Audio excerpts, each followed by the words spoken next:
You are listening to Smart Women's Dating Podcast, episode number 88. Welcome to Smart Women's Dating Podcast.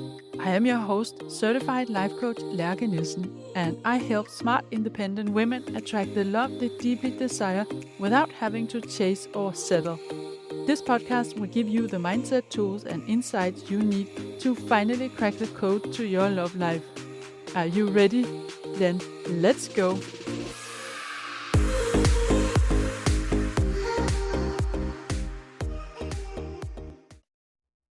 Hey you, do you know that some of the things you do unconsciously that might feel completely normal to you can be a huge turnoff for a man? Like really, if you do this repeatedly in a dating connection or in a relationship, he's just not into you anymore. It's the sneaky ways you could be turning him off, and I have to admit I was guilty of some of these myself, and I didn't know better. This is what I'm going to be talking about today, but before we get started, now is the last chance for you to get on the interest list for my group course in Empowered Feminine Energy. How to be in your feminine energy as a strong, independent woman. And in this course, I will teach you how shifting your energy and how you interact with men will change who you go on dates with. And it will literally help you filter out the wrong guys and attract those that are in a healthy masculine energy. We are going to do 4 weeks of group sessions, and there I will go through a new topic each time. And you get to ask questions and get coached if you want that too. And as a bonus, you get a private one-to-one session with me. So you can also have the personalized support and coaching. At the moment, I still have the interest list open, and notice that it's not a sign-up list. It's only for those who want more information. And I'm going to do an information call next week. So if you ever thought about learning more about feminine energy and doing it in a group course, then now is your time. I don't know right now if I will ever do it again, and the price is going to be exceptionally low, so if I will do it again another time, it will be at a different price point. So hurry up and join the list, and don't worry if you can't join the info call. The recording will be shared with the group afterwards. And of course, the link to sign up is in the show notes. And if you now think, oh no, that's not something for me, I'm a special unicorn, I want the private coaching, I want one-to-one with my coach, then that is totally fine. You are a unicorn, and so is everyone else in the group. We are all unicorns in each of our ways, and that's why I also offer one-to-one coaching. So there is something for everyone. All you have to do is book a call on the link, which is also in the show notes, and then you set yourself up for a 45 minutes free consultation call where we can chat about what it is you want to create in your love life, what are the challenges, what are your dreams, and how I can help you. Either way, if you go for one or the other, I would love to speak to you. So head over to the show notes and choose your link and click on it and sign up. So, what are the sneaky ways you might be turning a man off? Now, for those of you who are very loyal listeners, you will know that I talked about this before in a previous episode. So, some of it is not going to be a big surprise to you if you've listened for a long time, but there are also some new stuff in here. And I always think it's a good idea to be reminded a little bit of some of these things that are not so obvious to most of us. So, number 1 is if you are competing with a man. Now, this is something I know I've done a lot without being aware. And what does it even look like? It could be if you always come up with a better idea of how to do something or where to go when he's suggesting something and you reject that and say, hey, don't you think it's better we do this? It's almost like you always have a better solution to a problem or a better suggestion to what to do and where to go. Or it can be that he tells you a story about something he has experienced, and you practically always have experienced something more crazy, more wild, or more impressive. Or you do something together and you want to be better at it than him. You want to win over him. Now, sometimes in early stages of dating, and if you do it in a fun and playful way, competing about something can actually create a positive tension. It can be a way of flirting, so it really depends on the context and the tone of voice and the ambience around it. But in general, it's not a good strategy to compete about something with a man, because you will always win. So, joke aside, no, not because you will always win, but because it's not the energy you want to be in a romantic relationship. This is something he can do with the guys. He doesn't want to compete with his woman. So, I want to invite you to see yourself as being above that. You do not need to compete with a man because you are totally different than him. You bring something else to the table, so it doesn't make sense to compete. There's absolutely no reason to do that. A man will feel like you are one of the guys if you are constantly and in a serious way trying to overgo him, to win over him. It's going to be a power play more than a romantic relationship. So that's why it's a turn off. Number 2 is if you don't trust him. Or maybe you do actually trust him, but you show up as if you don't. You question him or you are skeptical towards him. Like, for instance, you are not sure if he made the right decision about something, and you ask him, are you really sure about this? Or don't you think it's better we do this or that? And it's not that you can't say this, and sometimes, of course, you need to tell him if he's driving in the wrong direction. No doubt about that. It's just that if you do it regularly and you question his choices where there isn't actually a right and a wrong, where it's more about preferences or taste, and you question whether he made the good choice. Also, not trusting can show up in wanting to check on him and know exactly what he did when and where. Now, I'm not asking you to ignore a red flag if you experience that he has suspicious behavior and you think he might be lying to you or covering something up. That's not the situation I'm talking about here. It's those small things like who was that message from, where did you go yesterday, and with whom, and so on. Or it can be that you have a need for frequently having him confirm that everything is okay and you are on the same page and he isn't seeing anyone else after you decided to be exclusive, for instance.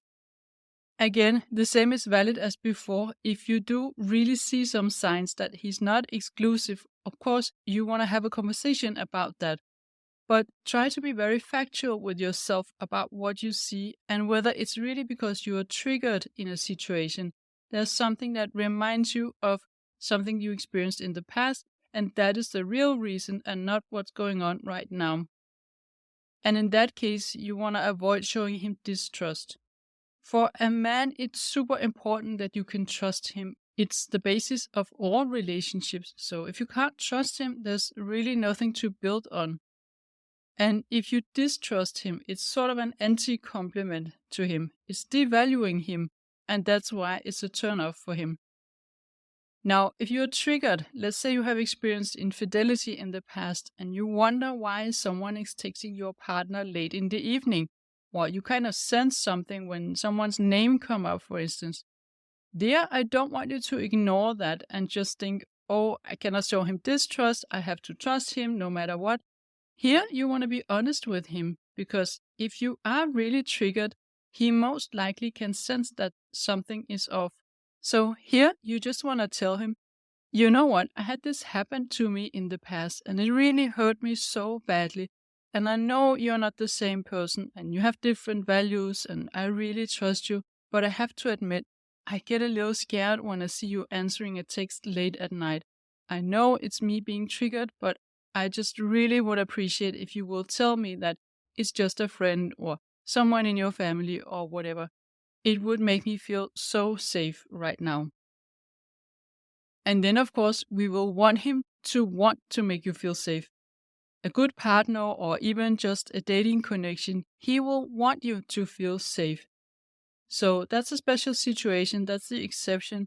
And also, if you can turn around the situation from potential distrust to feeling safe, that's actually really great, because if you tell him that I feel safe now, it's a big compliment of the right caliber. It is all the way up there with admiration and respect. You feeling safe is flattering for him. So that was number 2, not trusting a man or showing up as if you don't trust him. Then we get to number 3. You are not open to receive if he offers you something, including help. He wants to pay for dinner, and you feel bad because he also paid last time, and you want to pay every second time because otherwise you're going to feel like you owe him something. And also, you have a feeling that you might make more money than him, so you think it's not fair, and you feel genuinely bad about letting him pay. So you force your way into paying. You tell him that you just have to go to the ladies' room, and then on your way out there, you catch the waiter and tell him you want to pay, and it's a surprise to your partner, and you don't want him to know. Just for information, I did that once. And then you go and pay. And that's in a way very sweet, right? But what if you struggle all the time he wants to give you something? And you make the calculations in your head of how much you owe him now, and you think of ways to pay him back, or just simply refuse to let him invite you. That is a turn-off for a man. If he wants to offer you dinner or chocolate or flowers, then let him do that. Just let him and receive with big joy and gratitude. He is a grown-up. He can tell if he can afford it. It's not your job to keep score. So when you say no thanks, even if you do it in a nice and polite way and you do it from the best of intentions, it can still feel like a micro rejection. And the other thing I mentioned, receiving help, letting him help you, whether it's an act of service or giving advice or something else, that one is also difficult. We want to just say, no thanks, I can do this myself, because we can, absolutely. Maybe a few things we would find it nice to have his help for, but most of the daily tasks we can totally do ourselves, so why should he? Again, here I want you to just let him. Give him a chance to show you that he wants to support you. Think about the intention behind. Again, it's a micro rejection, saying no thanks, and it feels for him like he can't succeed with you. He can't be that person who has an important role in your life. Number 4 is correcting him or teaching him or even criticizing him. And I know you would never do that, the last thing. Of course you wouldn't, unless you did it without knowing it. This is when we want things to be done in a specific way, our way, and they don't get it. Or this is also sometimes happening around a relationship rules or ways to do things, where we as women sometimes think we know more than men about how to communicate and how and when to express feelings and so on. And sometimes we do.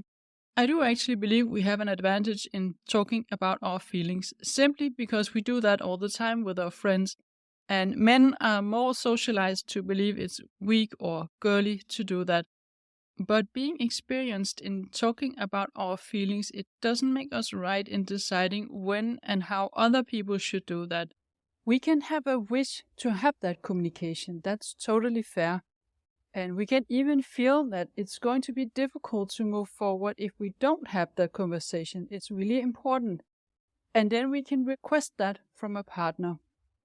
Now, if he doesn't want that, he isn't ready for that. We cannot start teaching him relationship rules as if we were the authority on that, or criticizing him for not being ready. What we can do instead is to be curious about what he is going through, and we can try to understand it from his perspective. And if we still don't get the answers we're looking for, then we just have to accept that this is a circumstance right now. And then from there, we can draw our own consequences. Whether that looks like trying to have the conversation at another time, or trying to approach the conversation in another way, or simply get to the conclusion that he is not the right man for you. When we teach a man or correct him, we also make him wrong. And if he didn't ask for our input and we start to teach him, that is just really annoying. And it also is a turn-off. If we, let's say, teach him how to be in a relationship, we're making ourselves superior. It would be totally different if he asks you, hey, how do you set up these subtitles on a YouTube video, for instance? And you know all about that. You can, of course, teach him that. And you can also say your opinion about how to be in a relationship. That's not the same as teaching. So I hope this makes sense. Number 5 is if you are mothering him. And this is one of the things I talked about before. But what does it mean to be mothering someone? You take care of him, you do his laundry, you clean up after him, you cook for him, you help him write a job application, you help him financially. Maybe if you live together, you pay more of the rent than he does, and you generally are a bit in a caretaker role. Now, that's all very nice and comfy, and if you bring him coffee or his favorite beer and maybe some snacks while he's watching a movie on the couch, he's definitely gonna love that. Totally. But he's also going to feel turned off by you if you do this too much. You can totally spoil him from time to time and do stuff like that, but do not overdo it. Do not turn into his mother. Even if his mother never did this. The caretaker role is someone nice and comfy, but not someone he's attracted to. And the same goes for overgiving, like buying super expensive presents and knowing that this is maybe over the top because he can't buy something like that. Like you just felt like giving him a computer or a new phone or a trip to the Maldives. And the intention is really sweet and nice, but you are emasculating him here. You are putting yourself in the giver role and him in the receiver role, which is, of course, the opposite of the masculine and feminine nature. So hold back on the big presents, even if you do have the money and you can buy him stuff. So those were 5 sneaky ways you might be turning him off, and sneaky because we don't always see this ourselves. I hope this was useful for you, and if you want to learn more about what to do and not just what not to do, then head over to the show notes and sign up for my interest list for the group course on feminine energy, and let's connect in there. You don't commit to anything by joining the interest list. On the other hand, I guarantee you miss out on something if you don't. So that was it for me today. See you next week. Bye bye for now. If you like what you're hearing on this podcast and you want to get support from a coach on your love journey, I invite you to book a free consult call with me. You will find the link in the show notes. And also, don't forget to subscribe, and I would love it if you would rate and review this podcast, and then you'll also help other women find it.